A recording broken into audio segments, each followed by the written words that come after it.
military might, an affluent economy, a culture vibrant with artistry and imagination. All lay forgotten for centuries, awaiting discovery by one adventurous enough to look. The discovery of the Assyrian Empire revealed much about ancient civilizations, including peoples like the Sumerians and the Hittites. It also revealed something of great significance about our modern world. Join us next as we uncover the lost empire of Assyria.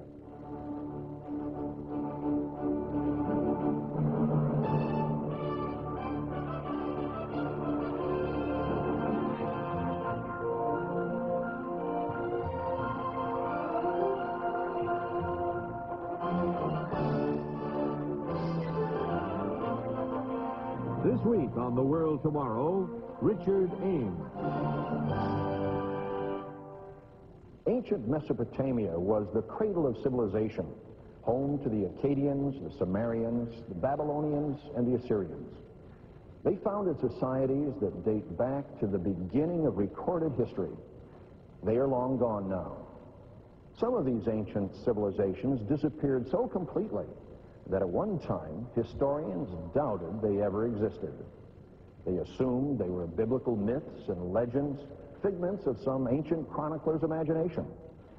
This week on The World Tomorrow, we'll rediscover the lost empire of Assyria. Today we know beyond all doubt that these ancient people were real. How they were rediscovered is a fascinating story. What their discovery meant is perhaps even more significant. Mesopotamia means between the rivers, the part of the Middle East that lies between the Tigris and the Euphrates. Most of the land is today part of the nations of Syria and Iraq. Southern Mesopotamia is semi-desert, but when the waters of the Tigris and the Euphrates are tapped for irrigation, the soil produces an abundance of crops. It was here less than 6,000 years ago that mankind first developed a settled and literate society, the basis of civilization today. Recently, The World Tomorrow was given rare permission to send a camera crew to videotape the actual sites of these ancient societies. The ruins of many of these cities still dot the Mesopotamian plain. Each of the ancient civilizations of Mesopotamia flourished for a while, but all eventually declined. Slowly, the desert reclaimed once carefully tended fields. The old cities crumbled into ruins. In time, all traces of the once thriving societies vanished beneath the relentless sands. For centuries, they lay abandoned. Only the remnants of the pyramids, or ziggurats as they were known, were left, along with the piles of baked mud bricks and a few broken pots and ornaments. Yet these lonely mounds were once the centers of lively civilization. The Assyrians were one of these ancient civilizations. The Old Testament tells us that these were the people who took the Israelites into captivity more than 2,500 years ago. But the Assyrians seem to exist only in the pages of the Bible and in classical literature and Arab traditions. The Old Testament of the Bible claimed that the Assyrian kings challenged the rulers of Israel and Judah. The second book of Kings tells how they invaded the Promised Land and took the people of Israel into captivity. The names of the Assyrian leaders, Tiglath-Pileser, Sargon, Shalmaneser, Sennacherib, and Ashurbanipal, once struck fear into the hearts of ancient Israel and Judah. But there wasn't a shred of evidence that these rulers had ever lived. No contemporary records had ever been discovered that would confirm the Old Testament. But in the last century, all this changed. Archaeologists began to make discoveries that put an entirely new light on the biblical record. What they found dramatically confirmed that Assyria was indeed one of the great empires of the ancient Near East. Today, we have no doubt. We have in our great museums the evidence of the power and might of these ancient warriors who stormed into the pages of the Old Testament nearly 3,000 years ago. We know about them because of finds like this. The great alabaster winged lion, now on display here at the Metropolitan Museum of Art in New York. It once guarded a gate of the palace of Ashurnazirpal II. Ashurnazarpal was king of Assyria in the 9th century BC, ruling from the mighty city of Kala, today called Nimrud, on the Tigris River.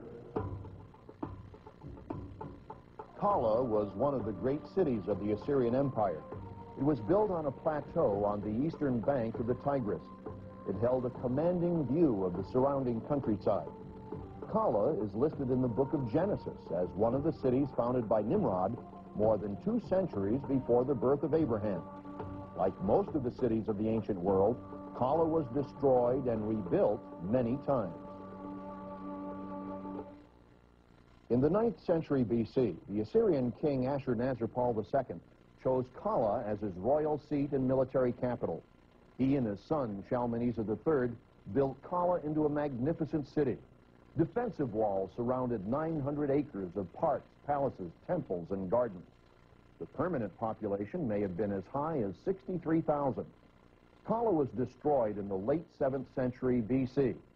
The site was virtually forgotten until it was rediscovered over 2,400 years later. The excavations of pioneer archaeologists like Austin Henry Layard began to bring the treasures of the lost Assyrian Empire to light during the 1840s. Today, the palaces of Ashurbanipal and Shalmaneser have been excavated and partially restored. The kings ruled the world from these rooms. Here they received the tribute of fallen nations and planned further conquest against those who would not submit. It was probably here that the fate of the kingdom of Israel was sealed, as the decision was made to deport the inhabitants to other parts of the empire. The throne rooms were lined with carved and painted bas-reliefs on which the emperor recorded his exploits. Many of these were taken from Kala by the archaeologists who first explored these sites. These bas-reliefs from Kala are now on display in the British Museum in London. The colorful paint is faded and the carvings are often chipped and broken. But even today, far removed in time and distance from their homeland, they show the conquering might of the Assyrians and the fate of those who opposed them, the long lines of hapless captives being led into exile. One of the most important exhibits is this stone monument known as the Black Obelisk. It was found at Kala. It shows 5 rulers of conquered territories bringing their tribute to Shalmaneser. On the second level, we see a king bowing before the Assyrian king. The Assyrian scribe lists him as a descendant of Omri, the name by which the Assyrians knew the royal house of Israel. It's probably Jehoram, one of the last kings of Israel. Other evidence of the might of Assyria can be found today in many of the great museums of the world, including the Metropolitan Museum of Art in New York. When you stand next to this great statue that once guarded the Assyrian king's palace, or examine over here the carved bas-reliefs that so carefully recorded their exploits, it's hard to believe that scholars once doubted that some of these rulers existed. At first, the pioneer explorer Austin Layard had thought that Kala was Nineveh, that great city to which the reluctant prophet Jonah was sent.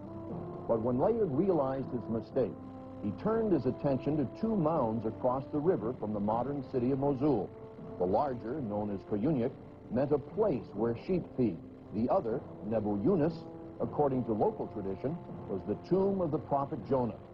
The local people said these mounds contained the remains of buried cities. Others had explored the mounds and found nothing on the surface. But in 1847, Austin Layard began to excavate the mound of Koyunyak and almost immediately was successful. His workers found the remains of temples and palaces. Layard soon realized that he had discovered Nineveh. He found the remains of a large city with defensive walls, more than 7 miles around, enclosing an area of 1,800 acres, huge for a city of that time in history. Today, those walls have been partially rebuilt using the original stone. This was the great city that the biblical prophet Jonah had come to in the mid-8th century BC. He warned the inhabitants of Nineveh that God would overthrow their city unless they changed their ways.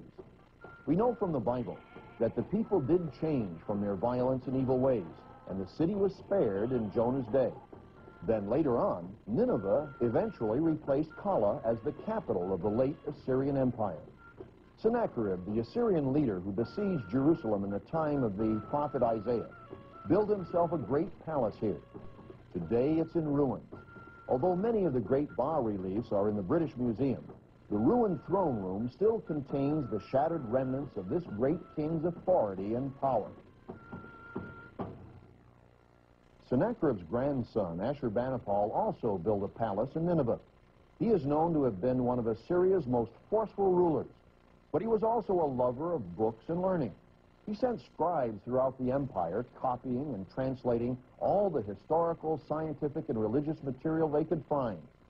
Ashurbanipal seems to have taken as much pride in his intellectual achievement as he did in his conquests.